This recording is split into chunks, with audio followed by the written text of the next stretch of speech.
Good afternoon and welcome. I'm Kathy Pierce. I'm the Executive Director of the Northeast Tennessee Local Workforce Development Board. Thank you for allowing us to be here today to make our presentation to the State Workforce Board. Hello, my name is Brian Decker. I'm the Regional Director for the Northeast Tennessee Local Workforce Development Area. The Northeast Tennessee Local Workforce Development Area is made up of 8 counties: Hancock, Hawkins, Sullivan, Johnson, Greene, Washington, Unicoi, and Carter. The combined population for our 8-county area is 512,260 people. In June of 2019, the average unemployment rate for this 8-county area was 4.9%. In June of 2020, that rate has gone up to 9.4%. Our civilian labor force summary is that we have, in June of 2019, 232,033 folks who are participating in the labor market, 221,410 of which are employed. In June of 2020, the same area has a labor force of 213,339, of which 191,241 are employed. Our growth industry sectors are healthcare and social assistance, construction, accommodation and food service, information technology, retail and wholesale, office and administrative support, advanced manufacturing, aerospace and aviation, professional and business services, and logistics and distribution. Our COVID-19 pandemic impacted skills are as follows. Skills that are showing growth post-COVID-19 are research, communications, management, operations, machining, computers, computer programming, and data analysis. Skills that show a decline since COVID-19 began are customer service, purchasing, sales, coordinating, detail orientation, negotiation, accounting, and auditing.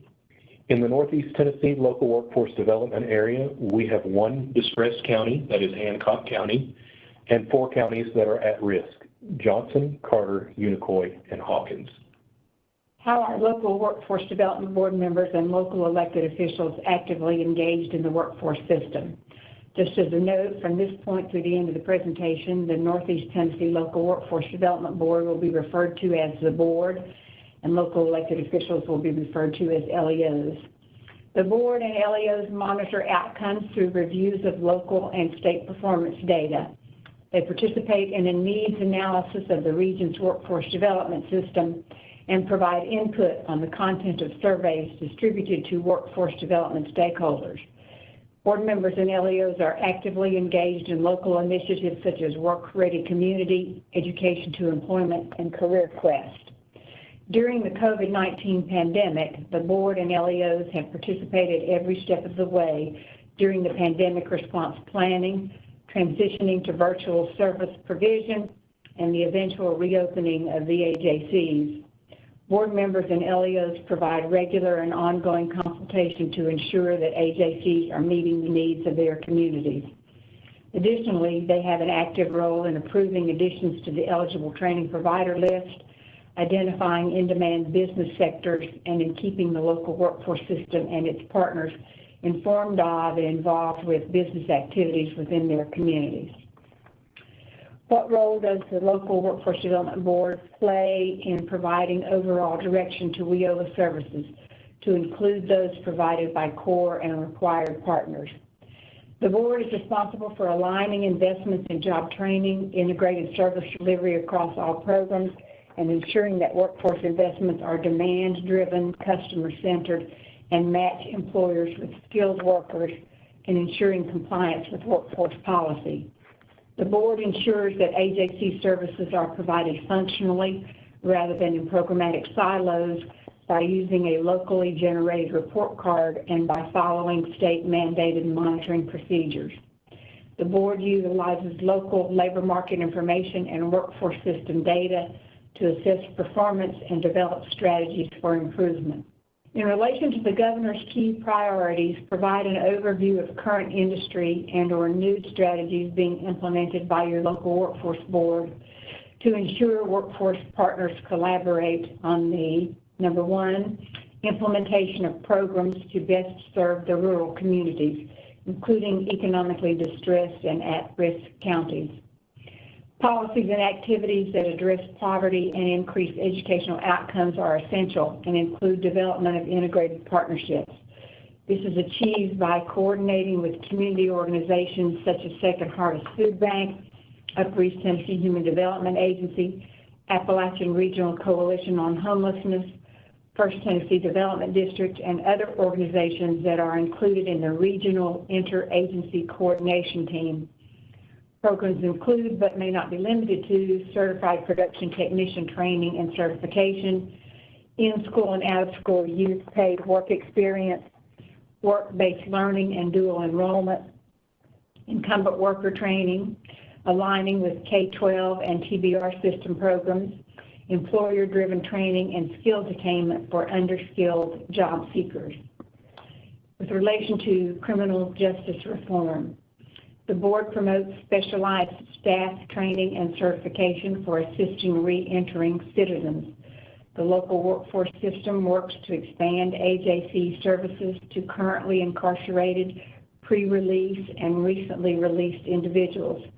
Although services to currently incarcerated and pre-release individuals have been affected by the COVID-19 pandemic, the board and local staff work to increase partnerships with the Tennessee Department of Corrections as well as the local day reporting center.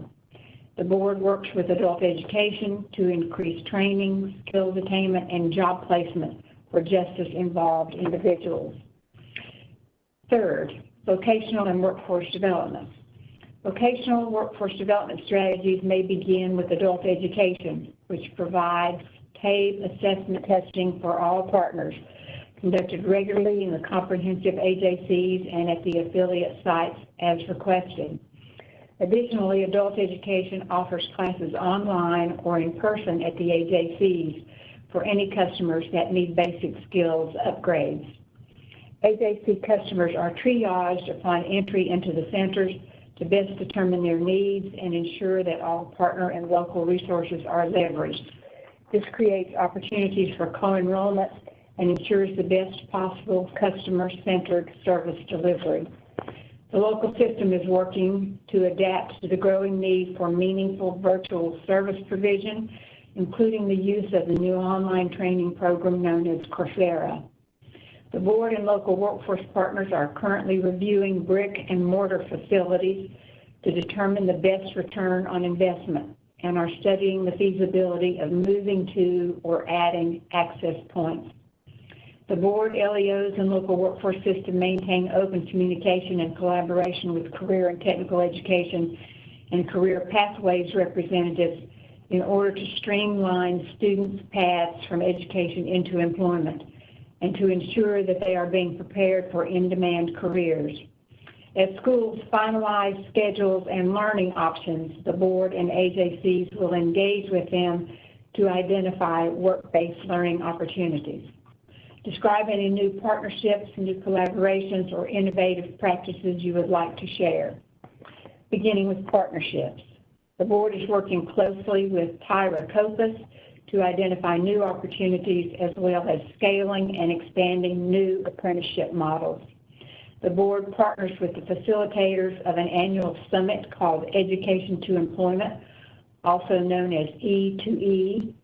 For fiscal year 2021, the E2E event will focus on employer recovery from the pandemic, the development of virtual education and training components, work-based learning and apprenticeship opportunities, enhancing digital literacy and access, and focus on inclusion and diversity.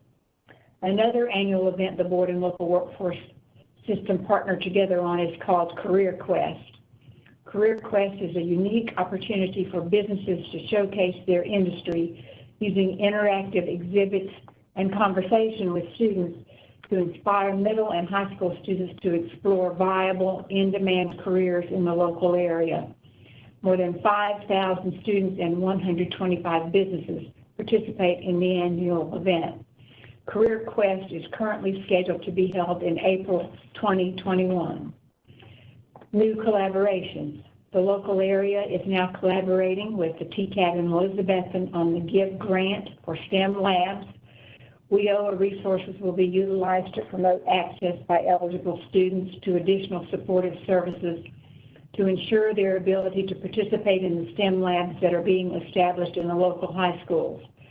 WIOA resources will also be used in Johnson County to facilitate the Adult Diesel Program, which is a collaboration between TCAT Elizabethton and Johnson County High School, with the anticipation that beginning in January 2021, in-school youth may be dually enrolled into this diesel program as well.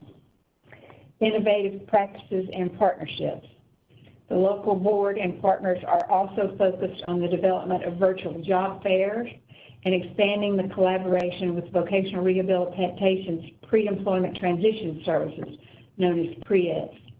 Additionally, the local workforce system has entered into a partnership with Ballad Health and their Rural Communities Opioid Response Program, also known as RCOR.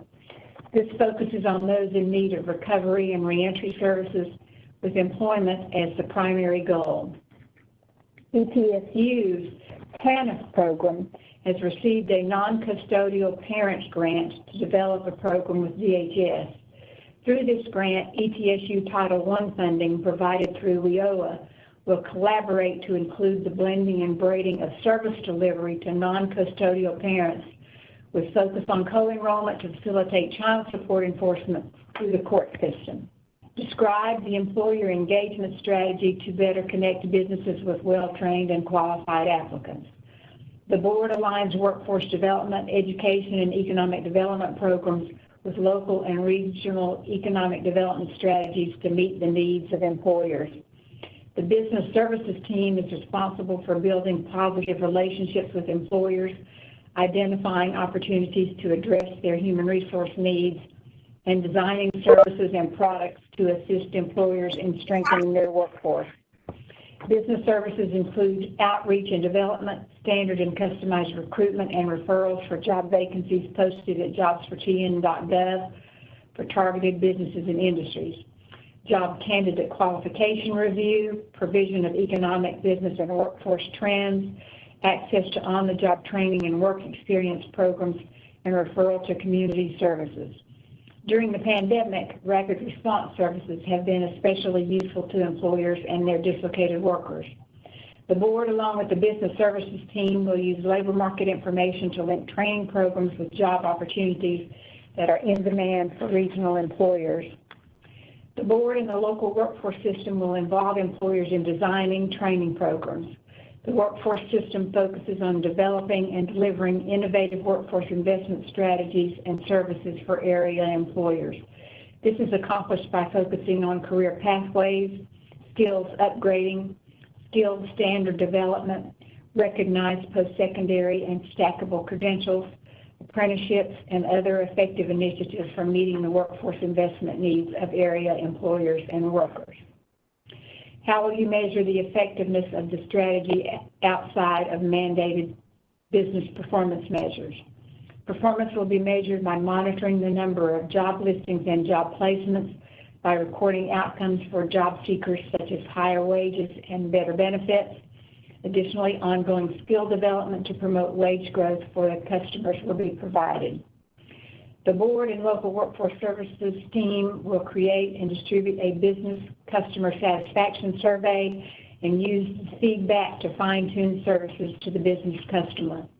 The board will be increasing their focus on and monitoring the development of industry partnerships, job placements of individuals in priority populations, and on participation in incumbent worker training grants, on the job training contracts, and on the development and expansion of apprenticeship programs. Thank you for taking time from your day to allow us to present the local plan for Northeast Tennessee.